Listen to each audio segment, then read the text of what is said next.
Let's look at projectiles. This is chapter 6. And there's a rocket being launched. We also deal with projectiles when you're launching satellites.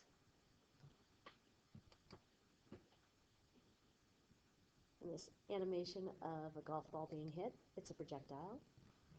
This is a graph showing how the different bats will hit different distances.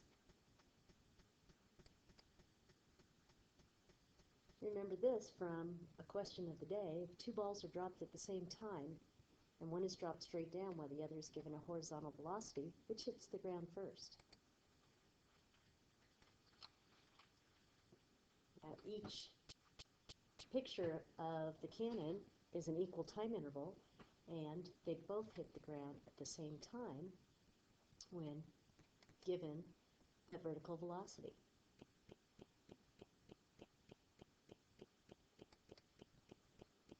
Here's a time stopped picture.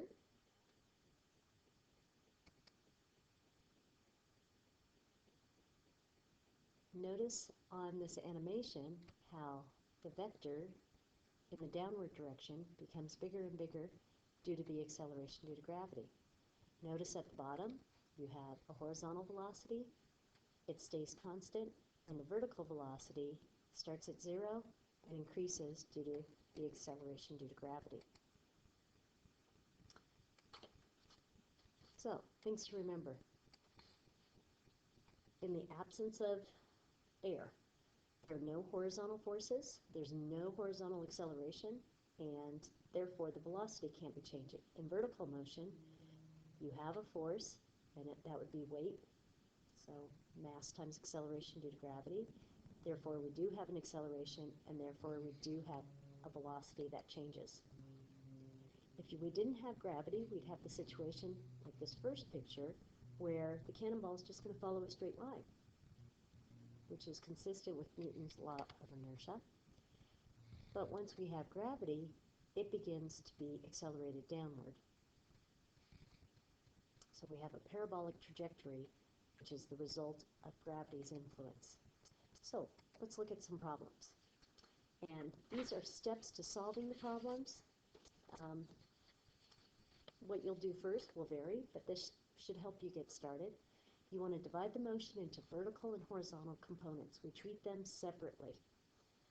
Then, sometimes you'll solve for the horizontal motion, which has the constant velocity. So basically, it's V average equals distance over time. And you want to solve for the vertical motion, just as you did in previous chapters, where we have to consider the acceleration due to gravity. The common variable between the horizontal and the vertical is time. The time has to be the same for both. Our horizontal will be the x direction, our vertical will be the y direction. Let's look at one practice problem in this section. Annika throws a stone horizontally at a speed of 5 meters per second from the top of a cliff in Yosemite that is 75 meters high. How long does it take the stone to reach the bottom of the cliff? So, we're going to assume Annika throws the ball right at the base of the cliff, and we're wondering how long it takes. Now, this speed, Vx, is 5 meters per second. There is no vertical velocity, so Vy is 0, because it just says it's thrown horizontally. The cliff, and I'm going to call this dy, we do need to keep things straight in the vertical and horizontal, is 75 meters. Now, I'm going to start this a little different. I want to make two columns, so let's make an x column, and we have Vx equals 5 meters per second. In our y column, let's put our velocity in the y direction as 0. Our distance in the y direction is 75 meters. We don't know the distance in the x direction. There will be no acceleration in the x direction, but there is an acceleration in the y direction, and that acceleration is gravity, which is 9.8 meters per second squared. Let's see if things come back. There we go. Let me clean that up. So, we need to find time. Remember, time is what's common to both of them. Since we have the vertical velocity, let's use one of our kinematics equations. Remember, d is equal to VIT plus 1/2 AT squared. This is all going to be in the y direction. Since we have no initial velocity in the y, that's going to drop out. And we're solving for t. So my t is equal to 2 dy, that's a subscript y, over ay, which is g. Okay, done this a few times in the previous chapters. So there's our basic equation. Remember that y is a subscript. So the time that the ball takes to fall is 2 times 75 meters divided by 9.8 meters per second squared, and you want to take the square root of the whole equation. The meters cancel. You have second squared in the denominator, so it's going to end up in the numerator. And I'm taking 2 times 75, so 150 divided by 9.8, finding that quotient, and then taking the square root of that answer, which is 3.91 seconds. That's how long this stone is in the air. And that's going to be the same for our x and y direction. Let's go to part B. Remember, you have 3.91. Part B says, how long does it take the stone? Oh, bottom of the cliff. We just did that. So, how far from the base of the cliff does the stone hit the ground? Remember, your Vx was 5 meters per second. Remember, our time is 3.91 seconds, and we want to know how far, dx. So there's that cliff again. Here goes the stone, and we want this distance, dx, how far from the bottom. For horizontal, since there's never any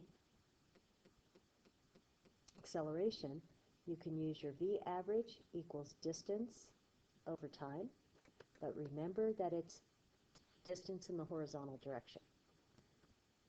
So if I rearrange, my dx, that is a subscript x, equals my average velocity in the x times t.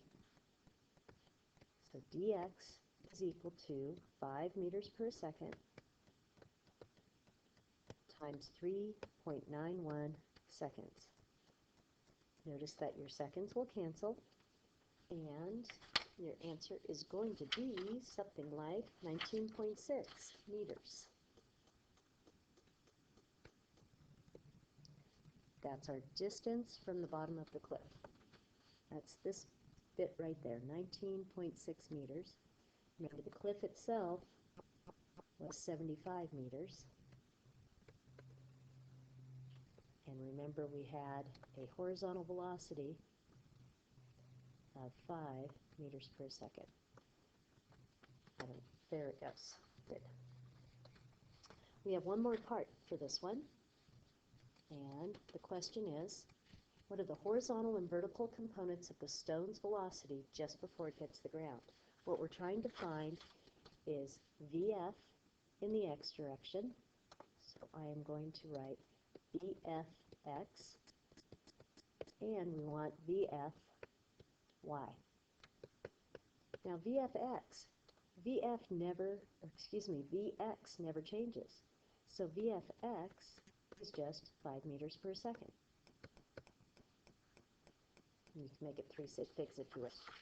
Now VFY we need to calculate because we do have gravity acting in the vertical direction, and that's a positive 9.8 meters per second squared.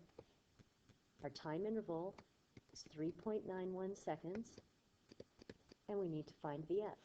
It's just VF in the y direction. Remember, VI, y is 0. So looking at your kinematics equations, I have VF, I'm going to put the y on it, equals VIY plus AT. And it's AYT, or gravity. So our final velocity in the y direction is, just going to drop out our VIY, and we have 9.80 meters per second squared times 3.91 seconds. And that's going to give us 38.3 meters per second. We go back and see that second square is going to cancel with that one. There's our VF in the y direction. That's it for now. We'll have more later.